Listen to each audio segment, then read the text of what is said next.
ಎಲ್ಲ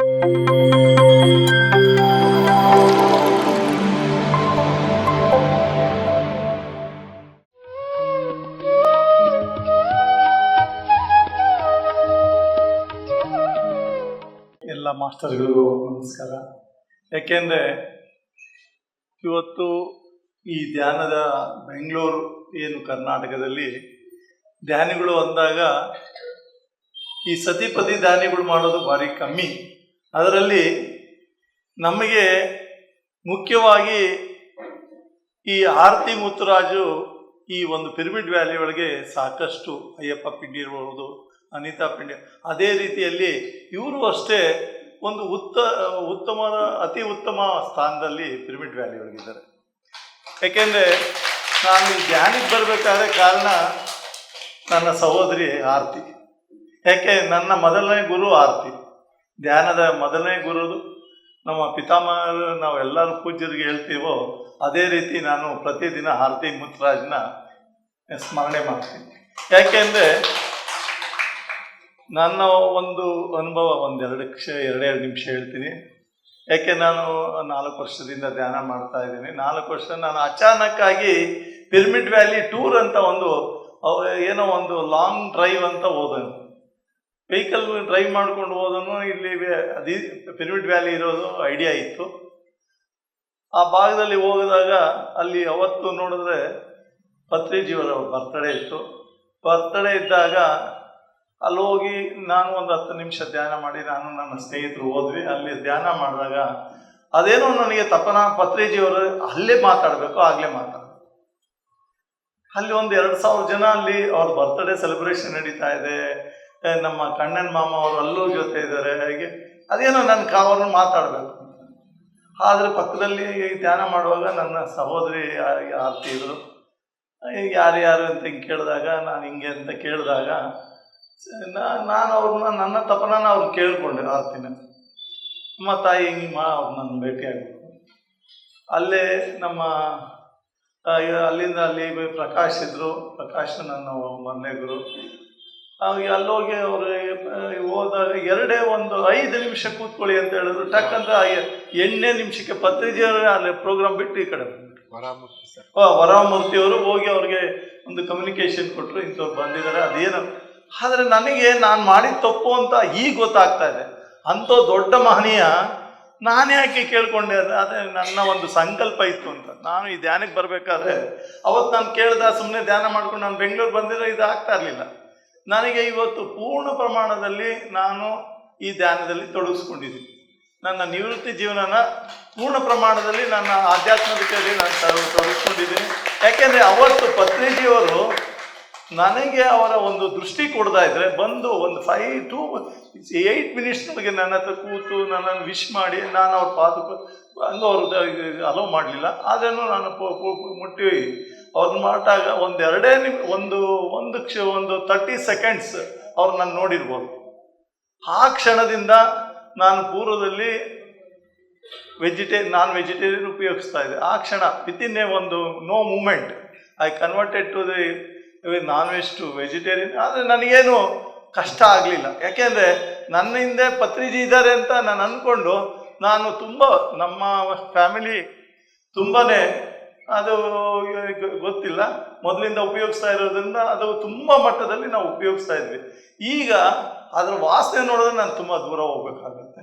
ಅದನ್ನು ಆ ಥರ ಆದಾಗ ಮತ್ತೆ ಇವತ್ತು ನಾನು ತದನಂತರ 3 ರಿಂದ 4 ಅವರು ನನ್ನ ವರಮೂರ್ತಿಗಳಿರ್ಬೋದು, ಪ್ರಕಾಶ್ ಮುತ್ತುರಾಜ್ ಅಂತೂ ನನಗೆ ಒಳ್ಳೆ ಗುರು. ಯಾಕೆಂದರೆ ನಾನು ಯಾವುದೇ ಏನೇ ಡೌಟ್ಸ್ ಬಂದ್ರೂ ಇಮಿಡಿಯೇಟಾಗಿ ನಾನು ಲೈನ್ ತಗೊಳ್ತಾ ಇದ್ದಿದ್ದು ಮುತ್ತುರಾಜು. ಯಾವುದೇ ಒಂದು ಸಮಸ್ಯೆ ಬಂದಾಗ ಅವ್ರಿಗೆ ಹೇಳಿದ ತಕ್ಷಣ ಸರ್ ಏನು ಮಾಡಬೇಡಿ, ಈಗ ತಾನೇ ಹೇಳೋದ್ರಲ್ಲ ಕ್ಯಾಟಲಿಸ್ಟ್ ಯಾವುದು ಧ್ಯಾನ. ನೀವು 100 ಕಿಲೋಮೀಟ್ರ್ ಹೋಗ್ಬೇಕು, 100 ಕಿಲೋಮೀಟ್ರ್ ರೀಚ್ ಆಗಬೇಕಾದ್ರೆ 3 ಕಿಲೋಮೀಟ್ರ್ ಸಾಕು, 3 ಅವರ್ ಸಾಕು. ಅಂದರೆ 3 ಅವರ್ ಬೇಡ, 1 ಅವರ್ ಕ್ಯಾಟಲಿಸ್ಟನ್ನು ಧ್ಯಾನ ಮಾಡಿ. ನನ್ನ ಒಂದು ಅನುಭವದಲ್ಲಿ ಧ್ಯಾನ ಮಾಡಿದ್ರೆ ನಾವು ಏನು ಬೇಕಾದ್ರೆ ಪಡಿಬೋದು. 300 ಜನ್ಮನ ವಿತಿನ್ 3 ಜನ್ಮಗಳು ತೊಗೊಳ್ಬೋದು, 3 ಜನ್ಮನ 1 ಜನ್ಮಕ್ಕೆ ತೊಗೊಳ್ಬೋದು. ಇವತ್ತು ನಮ್ಮ ಕರ್ಮ ಸಿದ್ಧಾಂತಗಳನ್ನ ಆಗಿರ್ಬೋದು. ಯಾಕೆಂದರೆ ಇವರಿಬ್ರು ಯಾಕೆಂದ್ರೆ ಉತ್ತರ ಕರ್ನಾಟಕದಲ್ಲಿ ಹುಬ್ಳಿ ಧಾರವಾಡ ಗದಗ ಇವರು ಟೂರ್ ನೋಡ್ತಾ ಇದ್ರೆ ಗಂಡ ಹೆಂಡತಿ ಇವರು ಬೆಂಗಳೂರಿನೊಳಗೆ ಇದು ಆರತಿ ಅವ್ರು ನೋಡಿದ್ರೆ ಇವರು ಶಿಕ್ಷಕಿಯಾಗಿದ್ದಾರೆ.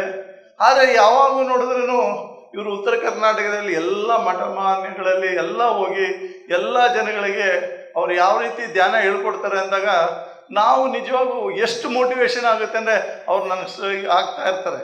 ಗದಗ ಹೋಗಿದ್ದು, ಹುಬ್ಳಿಗೆ ಹೋಗಿದ್ದು, ಧಾರವಾಡಗೆ ಹೋಗಿದ್ದು, ಬಿಜಾಪುರಕ್ಕೆ ಹೋಗಿದ್ದು, ಎಲ್ಲ ಕಡೆ ಹೋಗಿ ಜನನ ಸೇರಿಸಿ ಧ್ಯಾನ ಅಂದ್ರೇನು, ಧ್ಯಾನದ ಅನುಭವಗಳೇನು, ಈ ಥರ ಧ್ಯಾನದ ಒಂದು ಪ್ರಸಾರ ಮಾಡ್ತಾ ಇರೋದ್ರಿಂದ ಅವರು ನಿತ್ಯ ಜೀವನ ಹೇಳಿದ್ರು. ಗಂಡ ಹೆಂಡತಿ ಇಬ್ಬರು ಕೆಲಸ ಮಾಡೋದು ಬೇಡ, ನನಗೆ ಈ ಥರ ಇನ್ಸ್ಪಿರೇಷನ್ ಇದೆ. ರಿಯಲಿ ಆ ಥರ ಈ ಲೌಕಿಕ ಜಗತ್ತಿನೊಳಗೆ ಡಿಸೈಡ್ ಮಾಡ್ಕೊಳ್ಳೋದು ಕಷ್ಟ. ಒಬ್ಬ IT ಇಂಜಿನಿಯರು ಎಲ್ಲ ಬಿಟ್ಟು ಈ ಧ್ಯಾನಕ್ಕೆ ಬಂದಿದ್ದಾರೆ ಅಂದರೆ ರಿಯಲಿ ನಾನು ಈ ಥರ ಮಾಸ್ಟರ್ ಆಗಿದೆ, ನನಗೆ ಈ ಥರ ಇನ್ಸ್ಪಿರೇಷನ್ ಬಂದಿದೆ, ನನ್ನ ಜೀವನನೇ ರಿಯಲಿ ಅದ್ರ ಜೊತೆಗೆ ಹೆಚ್ಚಿನ ಒಂದು ಕ್ಲಾಸ್ ಇನ್ನೊಬ್ಬರಿಗೆ ಯಾರು ಕೊಡಬೇಕು, ಆರತಿ ಕೊಡಬೇಕು. ಯಾಕೆಂದರೆ ಈ ಲೌಕಿಕದಲ್ಲಿ ಯಾವ ಹೆಣ್ಮಕ್ಳು ನಿನ್ನ ಗಂಡ ನಾನು ದುಡಿತೀನಿ ನೀನು ಸ್ಪೇರ್ ಆಗಿ ಇವತ್ತು ಈ ಒಂದು ಧ್ಯಾನನ ಹೇಳಿ ಅನ್ನೋರು ಭಾರಿ ವಿರಳ. ಆ ರೀತಿಯಲ್ಲಿ ನಮ್ಮ ಸಹೋದರಿ ಆರತಿನೂ ಅಷ್ಟೇ. ನಾವು ಲೌಕಿಕ ಜಗತ್ತು ಸಾಕಷ್ಟು ಸಮಸ್ಯೆಗಳಿದೆ. ಆರೋಗ್ಯ ಇರ್ಬೋದು, ಸಮಸ್ಯೆಗಳು, ನಮ್ಮ ಕುಟುಂಬ ಮತ್ತೊಂದಿದೆ. ಇದೆಲ್ಲದಕ್ಕೂ ಕ್ಯಾಟಲಿಸ್ಟ್ ಅಂದರೆ ಧ್ಯಾನ. ನನ್ನ ಅನುಭವದಲ್ಲಿ ನೀವು ಏನು ಬೇಕಾದ್ರೂ ಪಡಿಬೋದು, ಏನು ಬೇಕಾದ್ರೂ ಮಾಡ್ಬೋದು. ಆರೋಗ್ಯ ನಾವು ಪಕ್ಕ ಇಟ್ಕೊಳ್ಬೇಕಾದ್ರೆ ಡೈಲಿ ನಾವು ನಮ್ಮ ಒಂದು ಟೈಮ್ ಯಾವುದಿದೆ, ನಿದ್ದೆ ಟೈಮು. 1 ಅವರ್ ನಿದ್ದೆಗೆ 4 ಅವರ್, 1 ಅವರ್ ಧ್ಯಾನಕ್ಕೆ 4 ಅವರ್ ನಿದ್ದೆ ಸಮ. 2 ಅವರ್ ಧ್ಯಾನ ಮಾಡಿದ್ರೆ 8 ಅವರ್ ನಿದ್ದೆ ಬೇಕಾಗಿಲ್ಲ. ನಮ್ಮ ಎಷ್ಟೋ ಜನ ಸ್ನೇಹಿತರು ನಿದ್ದೆನೇ ಮಾಡೋದಿಲ್ಲ. ಆ ರೀತಿಯಲ್ಲಿ ನೀವೆಲ್ಲರೂ ಏನು ಮಾಡಬೇಕು, ಧ್ಯಾನ ಮಾಡಿದ್ರೆ ಸಾಕು. ನಿಮ್ಮ ಆರೋಗ್ಯ ಯಾವ ಡಾಕ್ಟರ್ ಹತ್ರನೂ ಹೋಗ್ಬೇಕಾಗಿಲ್ಲ, ಯಾವ ಮಾತ್ರೆಗಳಿಗೆ ಒಂದೇ ಸಲ ಗುಳಿಗೆ ಎಲ್ಲ ಬಿಟ್ಬಿಡ್ಬೇಡಿ. ಹಂತವಾಗಿ ನೀವು ಗುಳಿಗೆ ಬಿಡ್ಬೋದು, ಡಾಕ್ಟರ್ ಹತ್ರ ಹೋಗೋದು ಬಿಡ್ಬೋದು. ಮತ್ತು ನಿಮ್ಮ ಪರಿವಾರದಲ್ಲಿ ನಿಮಗೇ ಗೊತ್ತಿಲ್ಲದ ರೀಫೈನ್ ಆಗುತ್ತೆ. ಅಯ್ಯೋ ಅದಾಗಬೇಕಾಯ್ತು, ಇದಾಗಬೇಕಾಯ್ತು, ನಾನು ಅವ್ರಿಗೆ ನೀವೇನು ಹೇಳ್ಬೇಡಿ, ಧ್ಯಾನ ಮಾಡಿ. ಕರೆಕ್ಷನ್ ಆಟೋಮೆಟಿಕಲಿ ಯೂನಿವರ್ಸಲ್ ಮಾಡುತ್ತೆ. ಆದ್ದರಿಂದ ನೀವೇನು ಮಾಡಬೇಕು, ಒಂದೇ ಒಂದು ಬೆಳಗ್ಗೆ 4 ಗಂಟೆ 3 ಗಂಟೆಯಿಂದ 6 ಗಂಟೆವರೆಗೆ ಯಾರ ಟೈಮ್ ಇದೆ? ನನ್ನ ಹೆಂಡತಿ ಟೈಮ್ ಇಲ್ಲ, ನನ್ನ ಮಗನ ಟೈಮ್ ಇಲ್ಲ, ಯಾರ್ದಿದೆ? ನಮ್ಮದೇ ಟೈಮು. 3 ಗಂಟೆಗೆ ಹೇಳೋ ಅಭ್ಯಾಸ ಆದರೆ ನೀವು ಯಾರನ್ನೂ ಬಾಯಿ ಬಿಟ್ಟು ಇಂಥದ್ದಾಗಬೇಕು, ಇಂಥದ್ದು ಕೊಡಿ ಅಂತ ಕೇಳಲೇಬೇಡಿ. ಆಟೋಮೆಟಿಕಲಿ ಯೂನಿವರ್ಸ್ ಅಂತ ನಮ್ಮ ಏನು ಹೇಳ್ತೀವೋ ನೇಚರ್, ಆ ನೇಚರ್ ಎಲ್ಲ ಕೊಡುತ್ತೆ ಅಂತ ಹೇಳಿ ನನಗೆ ಏನು ಇವತ್ತು ಮುತ್ತುರಾಜನ್ನ ನಾನು ಸಾಕಷ್ಟು ಸಾರಿ ದಯವಿಟ್ಟು ಬೆಂಗಳೂರು ಬನ್ನಿ. ಯಾಕೆ ನಮ್ಮೆಲ್ಲ ಸ್ನೇಹಿತರು ನಿಮ್ಮನ್ನು ಎಕ್ಸ್ಪೆಕ್ಟ್ ಮಾಡ್ತಾರೆ. ಇವನು ಜೊತೆ ಕೇಳಿದೆ, ಯಾಕೆಂದರೆ ಒಬ್ಬರೇ ಬರಬೇಡಿ. ಯಾಕೆಂದರೆ ಆರ್ತಿನೂ ಕೇಳಿದ್ದೆ, ಇಲ್ಲ ಸರ್ ನನಗೆ ಕ್ಲಾಸ್ ಇರುತ್ತೆ, ಕ್ಲಾಸ್ ಇಲ್ದಿದ್ದರೆ ಬರ್ತೀನಿ ಅಂತ ಅವರು ಒಪ್ಕೊಂಡಿದ್ದಾರೆ. ದಯವಿಟ್ಟು ಸತಿಪತಿಗಳಿಗೆ ನಾವು ಇನ್ನೂ 100 ಕಾಲ ಈ ಜನ್ಮದಲ್ಲಿ ಇನ್ನೂ ರೀಫೈನ್ ಅಂತ ಹೇಳ್ತೀವೋ. ಯಾಕೆಂದರೆ ಭಾರಿ ವಿರಳ. ಒಬ್ಬ IT ಇಂಜಿನಿಯರು ನಾನು ಎಲ್ಲನೂ ತ್ಯಾಗ ಮಾಡಿ ಈ ಒಂದು ಧ್ಯಾನಕ್ಕೆ ಅವರು ಸಮರ್ಪಣೆ ಮಾಡ್ಕೊಂಡಿರೋದ್ರಿಂದ ಈ ಸತಿಪತಿಗಳಿಗೆ ಪಡೆದಂಥ ಅವರ ಪಿತೃಗಳು ಒಳ್ಳೆಯದಾಗಲಿ ಅಂತ ಹೇಳ್ದ. PMC ಕನ್ನಡ ಚಾನೆಲ್ ಅನ್ನು ಲೈಕ್ ಮಾಡಿ, ಶೇರ್ ಮಾಡಿ, ಸಬ್ಸ್ಕ್ರೈಬ್ ಮಾಡಿ ಮತ್ತು ಮಾಡಿಸಿ. ಎಲ್ಲರಿಗೂ ಧನ್ಯವಾದಗಳು.